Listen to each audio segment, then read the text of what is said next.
Hello दोस्तों, welcome to my channel BPSC Noor study point. जैसा कि आप लोग जानते हैं कि मैं बीपीएससी के पीवाईक्यूज प्रीलिम्स के लिए करवा रही हूँ, वो भी टॉपिक वाइज। तो और मैं चाहती हूँ कि बिहार के सभी बच्चे जो सच में प्रीलिम्स के लिए सीरियस हैं वो उनका सिलेक्शन हो। इसीलिए मैंने ये शुरू किया है जिससे बिहार के बच्चों को कुछ ज़्यादा ही फ़ायदा हो।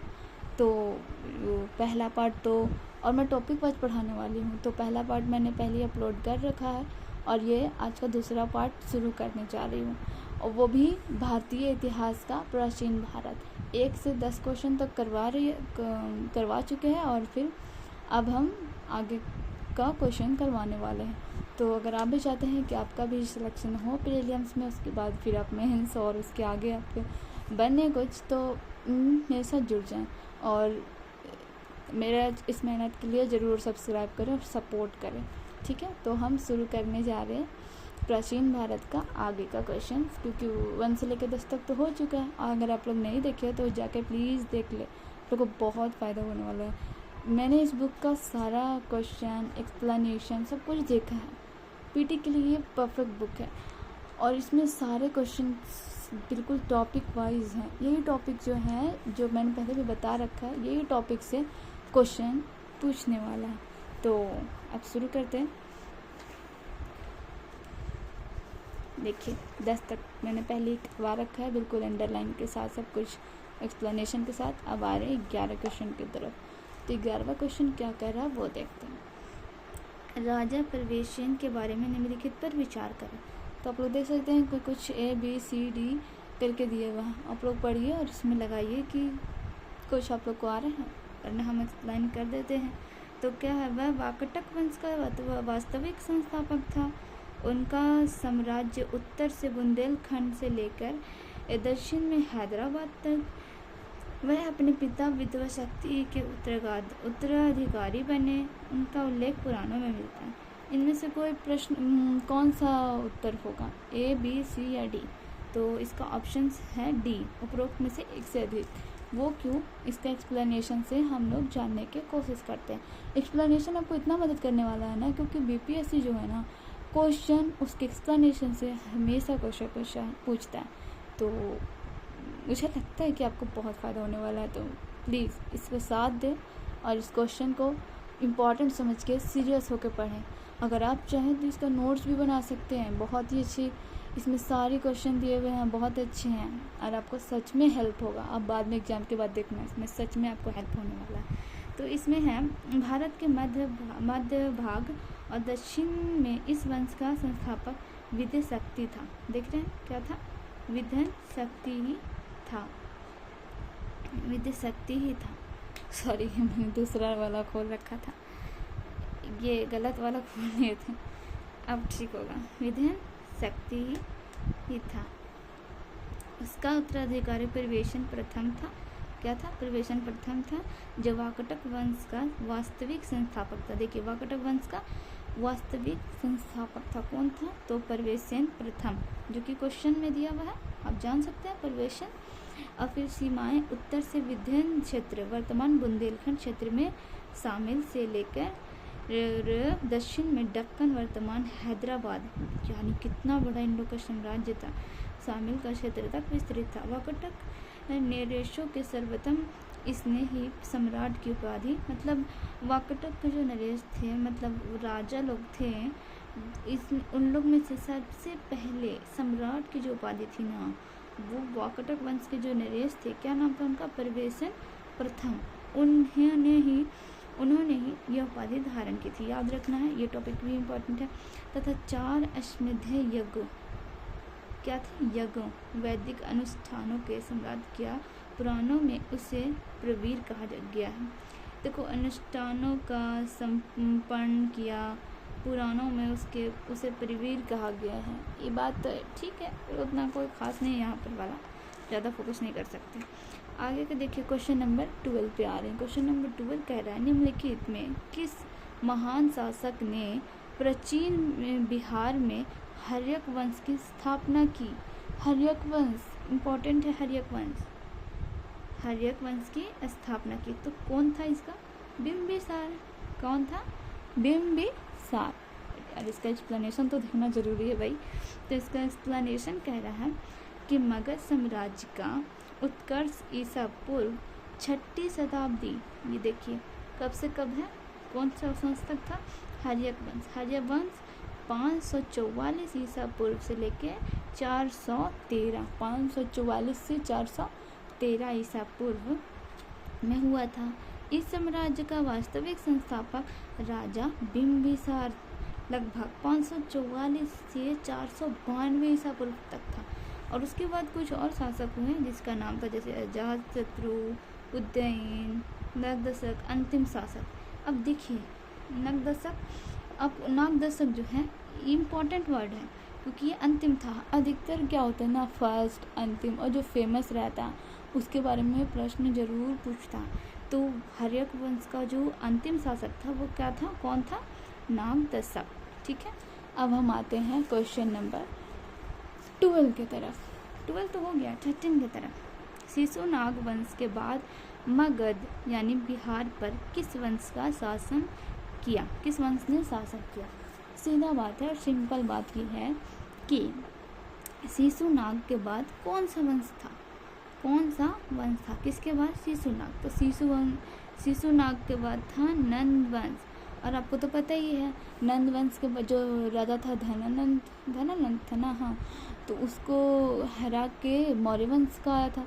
तो देखिए पहले शिशुनाग वंश, फिर नंद वंश और उसके बाद फिर मौर्य वंश आया था। तो ये आप रिलेट कर सकते हैं।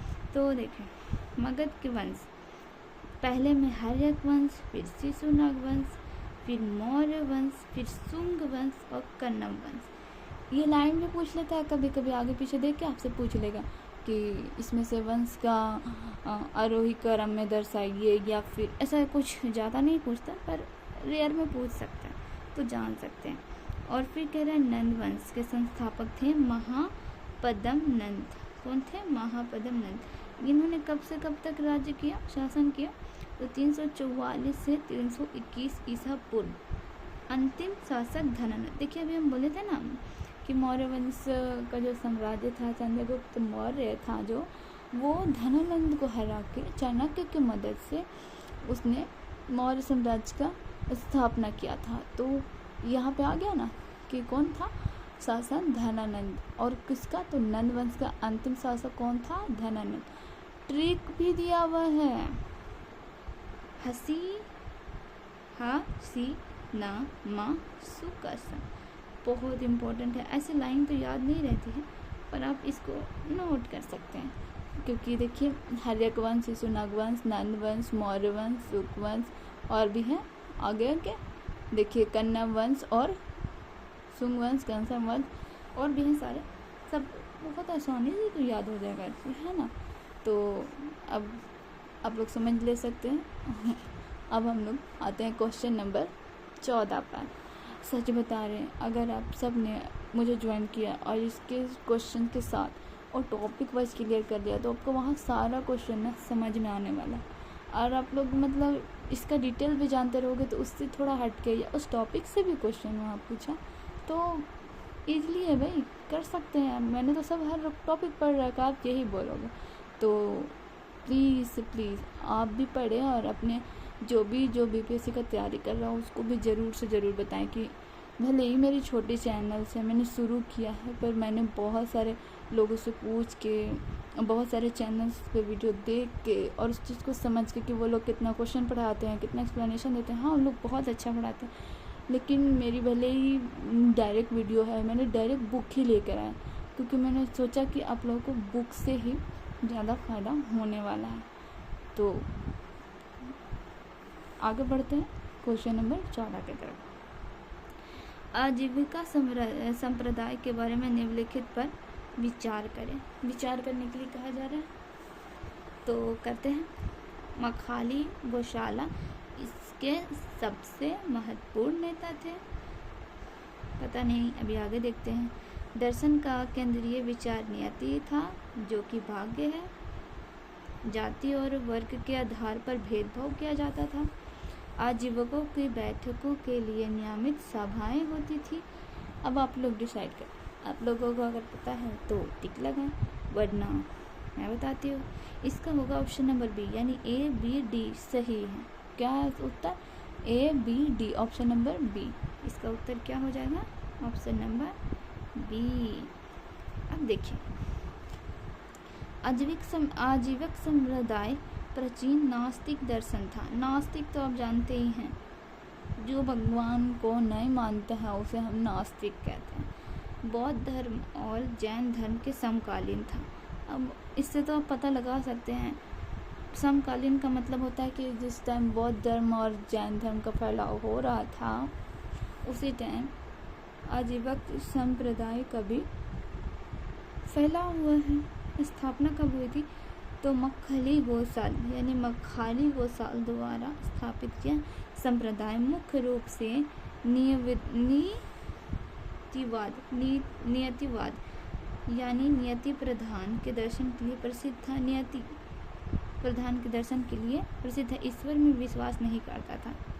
तो नास्तिक दर्शन का मतलब, इससे सीधा आप समझ सकते हैं कि आजीवक संप्रदाय ईश्वर में विश्वास नहीं रखता था और वो नास्तिक दर्शन था। आजीवक साधु अक्सर नग्न अवस्था में कठोर तपस्या करते थे।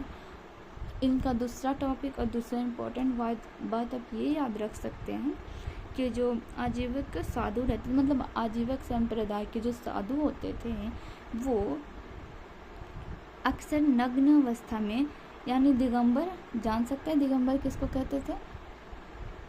आपको पता होगा, बौद्ध धर्म से रिलेटेड है, एक बार याद करने का कोशिश करें। कठोर तपस्या करते थे। तो क्वेश्चन नंबर 14 भी कंप्लीट हुआ। इसको अच्छे से देख लेना है, समझ लेना है। अगर नोट्स बना लें तो और बेहतर है, क्योंकि बहुत ज़्यादा टाइम भी नहीं बचा है। देखिए, अब हमारा 70th बीपीएससी का भी क्वेश्चन क्लियर हो गया। अब 69th बीपीएससी पे आते हैं, और 69th बीपीएससी में जो पूछा गया है उस पर आगे बढ़ते हैं।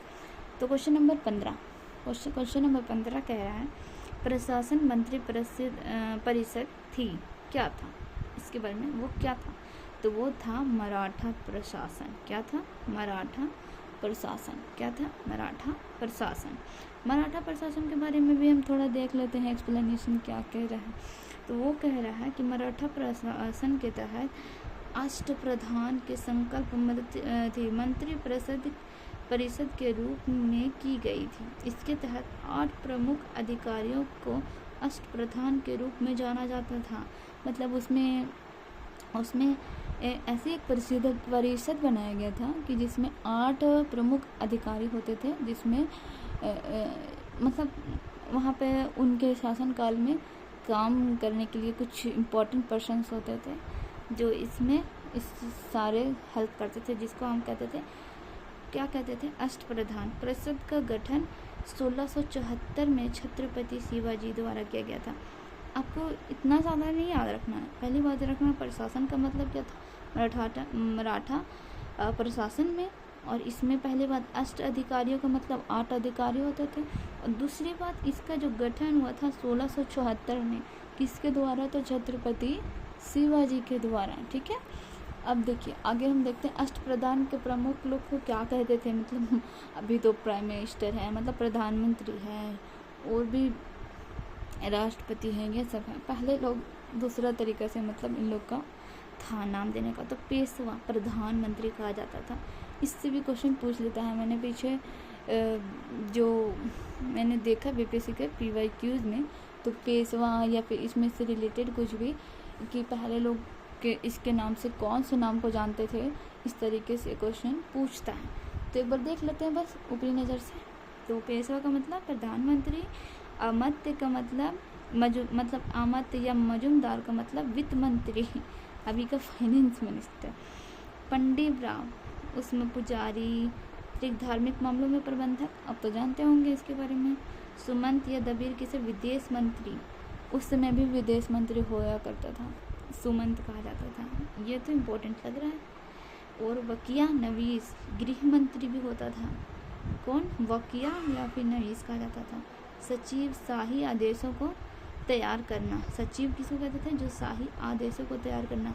शाही का मतलब समझ ही गए होंगे कि जो राजा, जो उस टाइम के राजा या प्रधान या यानी कि इसमें पेशवा होया करता था, वो जो ऑर्डर्स देते थे, आदेश देते थे, उनको वो लोग को तैयार करना होता था सबको फॉलो करने के लिए। तो मेरा क्वेश्चन नंबर 15 भी कंप्लीट हो गया। अब आते हैं क्वेश्चन नंबर 16 पे। थोड़ा सा और इसके बारे में एक्सप्लेनेशन देख लेते पहले। शहर नौबत या सेनापति, प्रधान सेनापति को कहा जाता था शहर नौबत, ठीक है। प्रधान सेनापति साम्राज्य की सेना या रक्षा प्रबंधक होता था। न्यायाधीश, अभी भी हमारे घर न्यायाधीश यानी जस्टिस लोग हैं, तो मुख्य न्यायाधीश दीवानी और फौजेदारी मामलों में न्याय प्रदान करता था, ठीक है।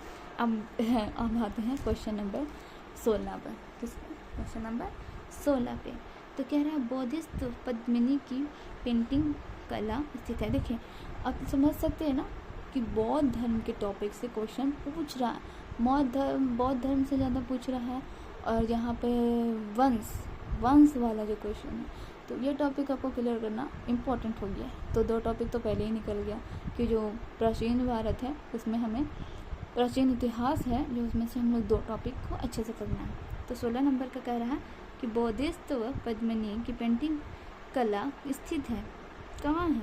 तो वो है अजंता में। कहाँ है? अजंता में। अब अजंता के बारे में भी तो जानना जरूरी हो गया। तो अजंता का मतलब है, अजंता के थोड़ा सा एक्सप्लेनेशन देख लेते हैं। बौद्ध धर्म के बौद्धिस्त उसे कहते हैं जो बुद्ध बनाने की इच्छा रखते हैं, मतलब उसको पेंट करके, मतलब उसकी मूर्ति बनाना, कुछ भी इस तरीके के पेंटिंग बनाना या मूर्ति बनाना। फिर पद्मिनी का शाब्दिक अर्थ, पद्मिनी का अर्थ बहुत आसान है, शाब्दिक अर्थ है कमल धारण करने वाला। अब जानते हैं कि बौद्ध धर्म में गौतम बुद्ध कमल धारण किए थे ना। बौद्धिस्ट पद्मिनी की चित्र अजंता की गुफाओं में सबसे प्रसिद्ध है। ये इम्पोर्टेंट लाइन्स है कि अजंता की गुफाओं में सबसे प्रसिद्ध चित्र कौन सी है? तो वो है बौद्धिस्ट पद्मिनी, ठीक है। एलोरा की गुफाओं में क्या है? क्योंकि देखिए ऑप्शंस हैं तो उसका एक्सप्लेनेशन दिया है, तो हमें इसका पढ़ना जरूरी हो गया है।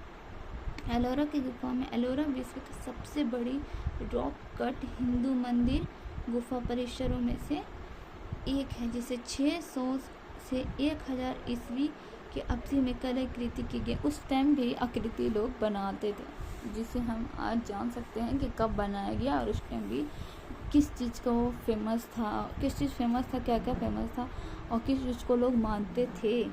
उन लोग के बनाए गए पेंटिंग्स या घर, यही सब से तो हमें पता चलता है। अब है बादामी गुफाएं। अरे नाम तो बहुत प्यारा है।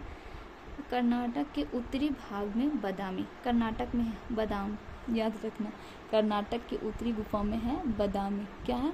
बादामी। बादामी बागलकोट जिला के एक शहर में स्थित हिंदू और जैन गुफाओं के मंदिर का परिसर है। मतलब हिंदू का भी है और जैन का भी है, दोनों का है। कहाँ है?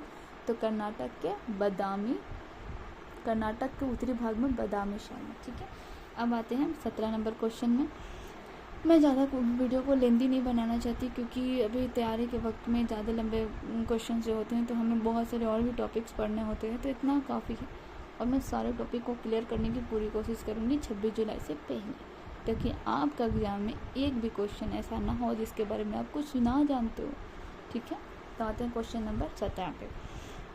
निम्नलिखित कथनों पर विचार कीजिए। देखिए विचार करेंगे, कथन पहचानिए, इस टाइप का जो प्रश्न है ज़्यादा पूछ रहा है, यानी कि जो भी टॉपिक जो बता रहा है वंश के बारे में या फिर कुछ भी डिटेल दे रहा है तो हमको उसके बारे में बिल्कुल सही पता होना चाहिए। थोड़ा सा भी मिस्टेक हमारा उत्तर गलत कर देगा।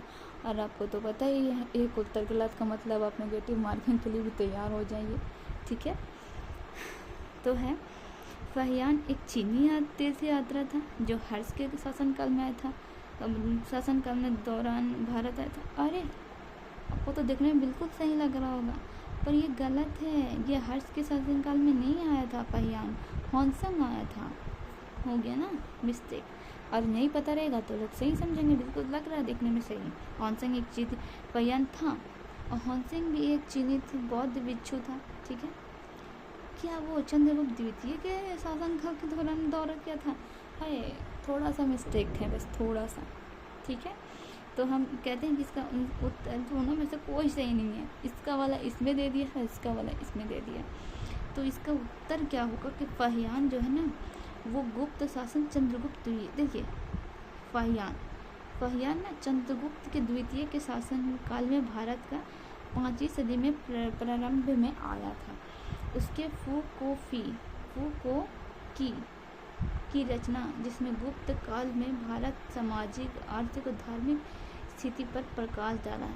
मतलब जो फाहियान था, जो चीनी यात्री था, जो गुप्त साम्राज्य में चंद्रगुप्त द्वितीय के शासनकाल में भारत के दौरे पे आया था, उसकी एक बुक है, कलाकृति है फूकुकी।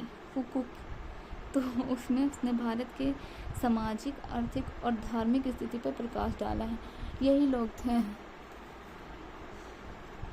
जिन्होंने भारत के बारे में लिखा। कुछ ही लोग थे ना, पहले इतने राइटर्स नहीं थे, इतना लोग लिखते नहीं थे। जो कुछ लोग लिख के गए, हम उसी के बारे में उसी को पढ़ के हम समझ पाते हैं।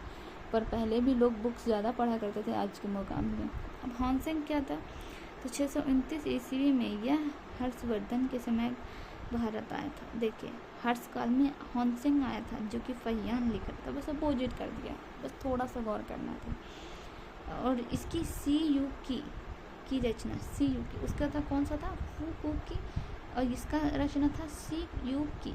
इसमें हॉन्सोंग ने तत्कालीन 138 देशों का विवरण किया। बहुत ही बड़ी बात है यार, 138 देशों का विवरण दिया है, यानी कि कितना ज़्यादा देशों में घूमा होगा और उसके सारे कलाकृतियों के बारे में जाना होगा, समझा होगा। इसने हर्षकालीन राजनीति के साथ साथ धर्म, मतलब हर्ष के टाइम में आया था तो उसके बारे में बहुत कुछ लिखा, समझाया, सब कुछ किया। तो राजनीति के साथ साथ धर्म, रीति रिवाज और समाज का वर्णन किया है। वर्ड्स के अनुसार भारत में इंटू यानी अर्धचंद्राकार नाम देता है। ये कुछ खास नहीं, अजीब सा नाम है, पर उतना कुछ खास नहीं। अब देखिए 18 नंबर में आते हैं, हमें मिलान करना है। तो देखिए चालक, बहुगुप्त, मेरी विशाखा दत्त, और इधर मिलाना है, गणित थे, चिकित्सकार थे। तो हम इसका उत्तर देख लेते हैं यहाँ पर क्या बताना है। तो इसका उत्तर है जो चरक थे वो चिकित्सक थे। क्या थे? चरक थे, क्या थे? चिकित्सक। याद रखना है, चरक जो थे वो थे चिकित्सा, मतलब डॉक्टर। गुप्त गणित थे, गुप्त गणितज्ञ। वह मेरी ज्योतिष, विहिर ज्योतिष। और विशाखा दत्त नाटककार। बहुत ही अच्छा है। इसके देखिए, इसके नाम में ही ना आपको ना उत्तर छिपा हुआ मिल जाएगा। देखिए पहले चरक चिकित्सक, बहुगुप्त, ब्रहगुप्त गणित, गुप्त गणित, विरमिहिर ज्योतिष, विशाखा दत्त नाटककार। ठीक है। अब क्वेश्चन नंबर 19 पे आते हैं। क्वेश्चन नंबर 19 क्या कह रहा है? क्वेश्चन नंबर 19 कह रहा है कि नतपंथियों, सिद्धों और योगियों ने भक्ति धर्म को किस क्षेत्र में लोकप्रिय बनाया? देखिए नतपंथियों, सिद्धों और योगियों ने भक्ति धर्म, अब एक भक्ति धर्म भी था जिसको इन लोगों ने प्रमुख बनाया। ठीक है, तो उत्तर हो जाएगा इसका उत्तर भारत में। कहाँ पे? उत्तर भारत में, ऑप्शन नंबर डी। नतपंथियों, सिद्धों और योगियों भक्ति धर्म के उत्तर भारत में लोकप्रिय बनाया था। देखिए अभी उत्तर का यही है उत्तर। नयनार तमिल कवि संतों ने 5वीं से 10वीं शताब्दी के दौरान भारत में भक्ति आंदोलन का प्रचार में अहम भूमिका निभाया। भक्ति आंदोलन हुआ था। ठीक है, और भी देखते हैं। जबकि 12वीं शताब्दी में प्रारंभ में रामानंद द्वारा आंदोलन दक्षिण भारत में उत्तर भारत से उत्तर भारत में लाया गया था। मतलब कि पहले दक्षिण भारत में था, फिर उत्तर भारत में कौन लेकर आया? तो रामानंद। कौन लाया? रामानंद। और चैतन्य महाप्रभु, नामदेव, तुकाराम, ज्योतिष आदि भक्ति आंदोलन के अधिक मुखरता प्रदान की। मतलब उसको ज़्यादा ये किया, फेमस किया, प्रसिद्ध किया। ठीक है। 11 मई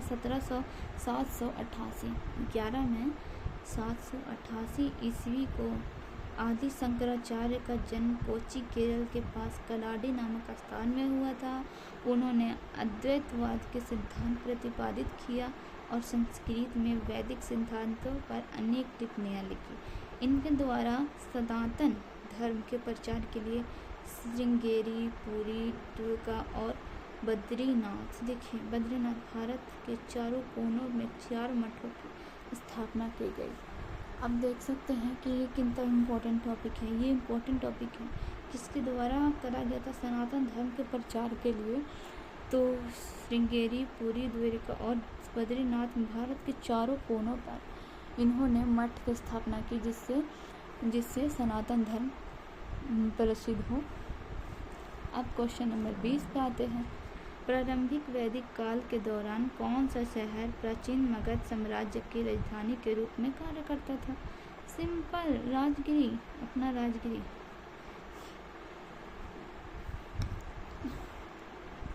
अब देखिए राजगिरी के बारे में जान लेते हैं। भाई ऑप्शन से पूछता है तो एक्सप्लेनेशन को बढ़िया से ही देखना है, हम छोड़ नहीं सकते, है कि नहीं। तो राजगिरी के बारे में है, प्रारंभिक वैदिक काल के दौरान राजगिरी, यानी वर्तमान में भी राजगिरी तो जानते ही हैं, अब सभी घूमने गए होंगे, मैं भी जा चुकी हूँ, मगध की प्रथम राजधानी बनी थी। अब तो इम्पोर्टेंट बन गया भाई, मगध इतना बड़ा साम्राज्य का प्रथम राजधानी कौन था? राजगिरी था। और प्रारंभिक वैदिक काल में पाटलिपुत्र में भारत का एक शहर था, जिसे गंगा नदी के पास एक छोटे किले के रूप में मगध शासक उदयन 466 से 444 ईसा पूर्व द्वारा बनाया गया था। मतलब मगध जो था प्रारंभिक वैदिक काल में पाटलिपुत्र भारत का एक ऐसा शहर था जो गंगा नदी के किनारे बस एक छोटा सा शहर बनाया गया था, कोई ज़्यादा फैलाव नहीं, जो कि इतना बड़ा साम्राज्य बन के प्रसिद्ध हुआ वो पहले एक छोटा था। अक्सर आप जानते होंगे हम भी अभी छोटे हैं, पीछे हैं, लेकिन एक दिन ज़रूर आगे बढ़ेंगे, इसी उम्मीद में हम पढ़ाई करते हैं और ज़रूर पढ़ेंगे।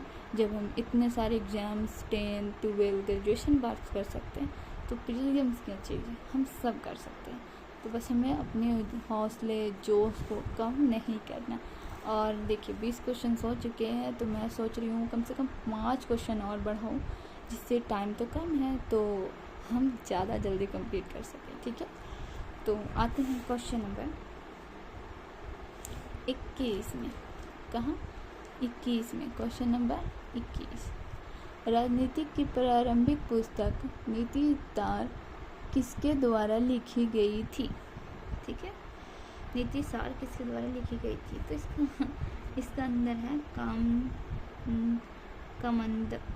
ठीक है, कामंडक के बारे में देखते हैं। नीति सार राज्यशास्त्र एक संस्कृत ग्रंथ है। आप समझ सकते हैं नीति सार क्या है? संस्कृत ग्रंथ है जो कौटिल्य के अर्थशास्त्र पर आधारित है। कौटिल्य के अर्थशास्त्र पर आधारित है। ठीक है, इसके रचयिता हैं कामंडकी अथवा कामनंदक। ठीक है, कामंडक। यह रचना साधारण कामंडकी नाम पर प्रसिद्ध है। इसमें गुप्तकालीन भारत, प्राचीन काल के राजनीतिक जीवन, कूटनीति, राजकीय चित्रण को दर्शाया गया है। ठीक है, तो ये एक ऐसी पुस्तक है जिसमें राजनीतिक जीवन प्राचीन काल का और कूटनीति, मतलब कैसी कैसी खराब नीतियाँ भी उस टाइम समय पे भी थी। और कहीं भी शासन हो ना, आज का शासन हो या पिछले शासन हो, कूटनीति तो सब जगह पे था भाई। तो क्या करें, इसमें तो कुछ ले जाते हैं हम सब कॉमन लोग जो,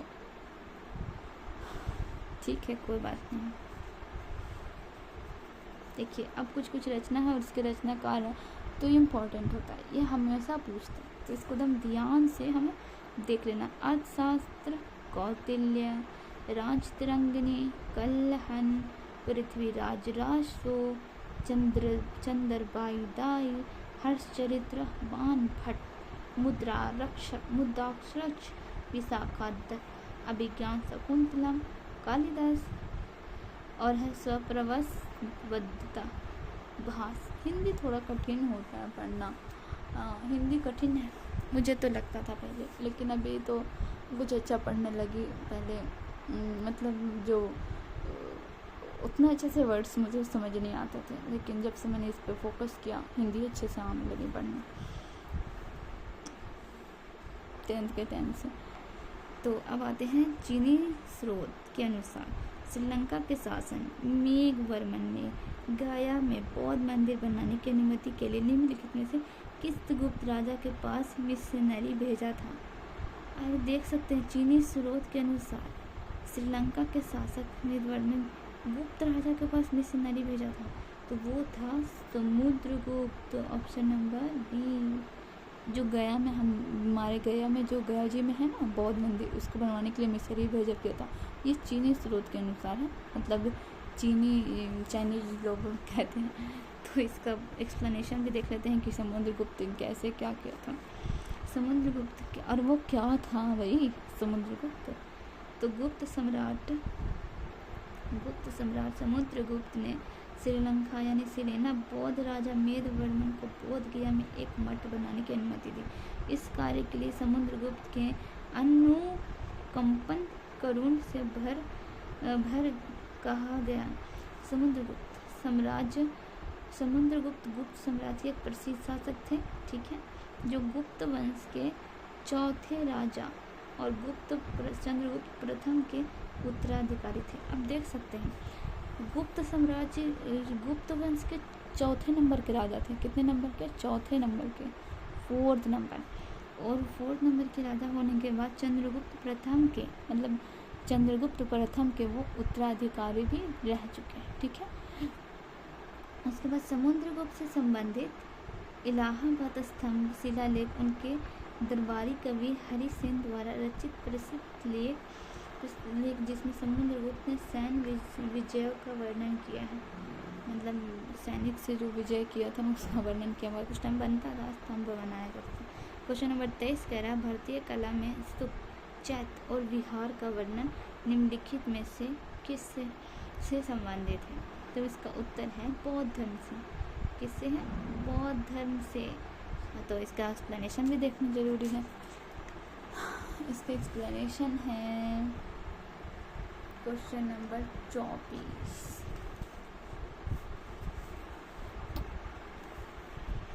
भारतीय कला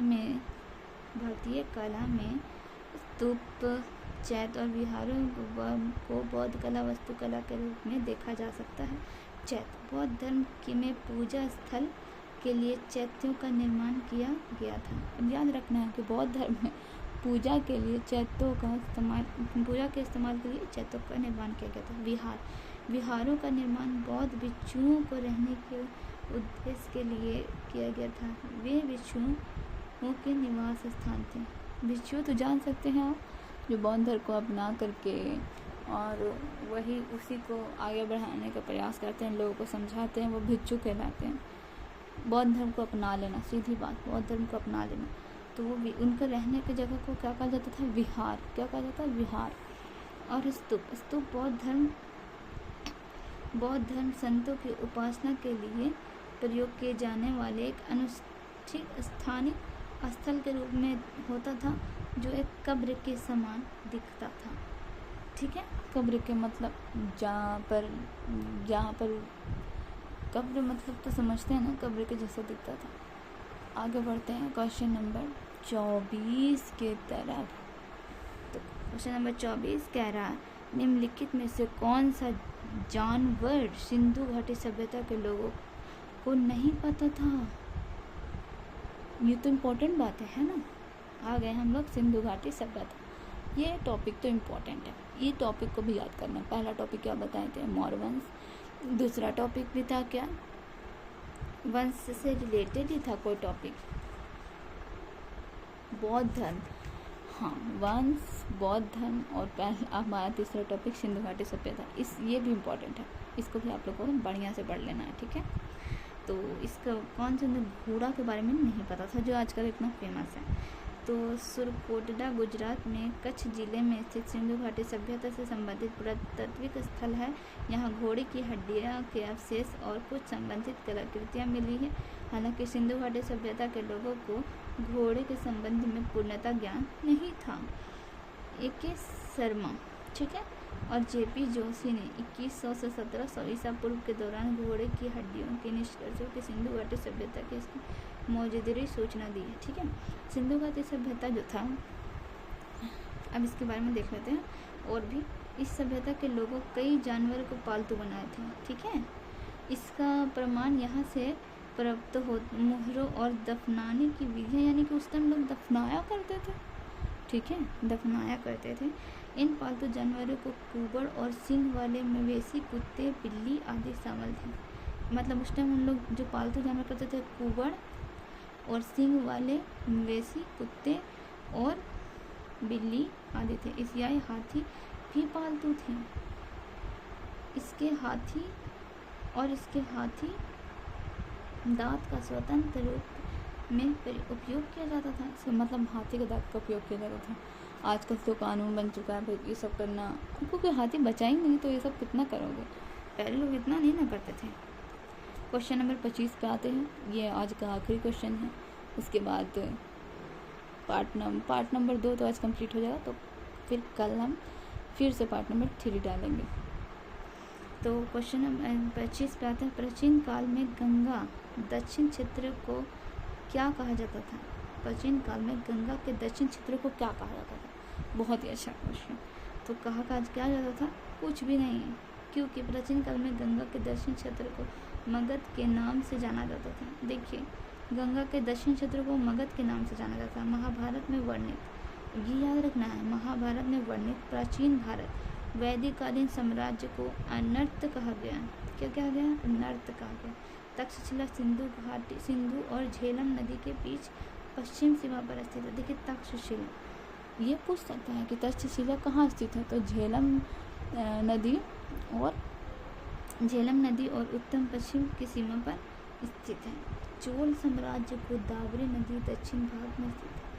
इसमें 3 क्वेश्चन बन रहे हैं और वो भी बहुत ही इम्पोर्टेंट, क्योंकि देखिए, पहली बात, गंगा को महाभारत प्राचीन वर्णित किया गया। वैदिक काल में साम्राज्य अनर्त कहा गया था। गंगा दक्षिण मगध कहा जाता था। गंगा के दक्षिण क्षेत्र को मगध कहा जाता था।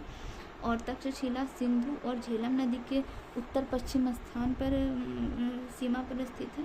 और चोल साम्राज्य गोदावरी नदी के दक्षिण भाग में स्थित था। तो आज का ये पार्ट नंबर 2 कंप्लीट हुआ।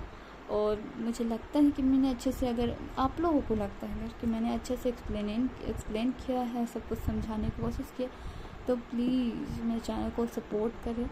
और मैं ऐसे ही वीडियो पूरे BPSC के प्रीलिम्स तक बनाऊंगी। अगर मुझे लगा कि मुझे अच्छे सपोर्ट मिले हैं तो मेंस की तैयारी के लिए मैं और डबल मेहनत करूंगी और चाहूँगी कि बिहार के बहुत सारे बच्चों का सिलेक्शन हो, क्योंकि जानते ही हो बिहार की हालत कैसी है, होते भी जा रही है। और हम एक बिहारी होने के नाते हमें जो कर सकते हैं वो तो करना ही चाहिए।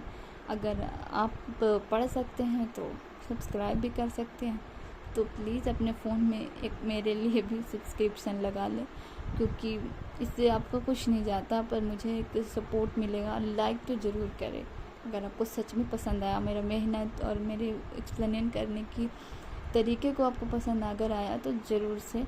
और अपने दोस्तों को भी बताएं कि यहाँ पे PYQ का पूरा डिटेल्स में एक्सप्लेनेशन के साथ बताया जा रहा है। तुम भी पढ़ो और प्रीलिम्स क्रैक करो। और देखना, सच्ची बता रही हूँ, आपका प्रीलिम्स ज़रूर क्रैक होगा। और मुझे लगता है कि इस बार तो बिहार में BPSC में एग्ज़ाम में बच्चों का इतना क्रेज़ है कि एग्ज़ाम को आर पार कर देंगे एकदम जल्दी। ठीक है, तो इसी के साथ मैं 25 क्वेश्चन नंबर तक एंड करती हूँ। कल फिर 25 के बाद 26 से शुरू करूँगी। तो ठीक है, फिर मिलते हैं पार्ट नंबर 3 में।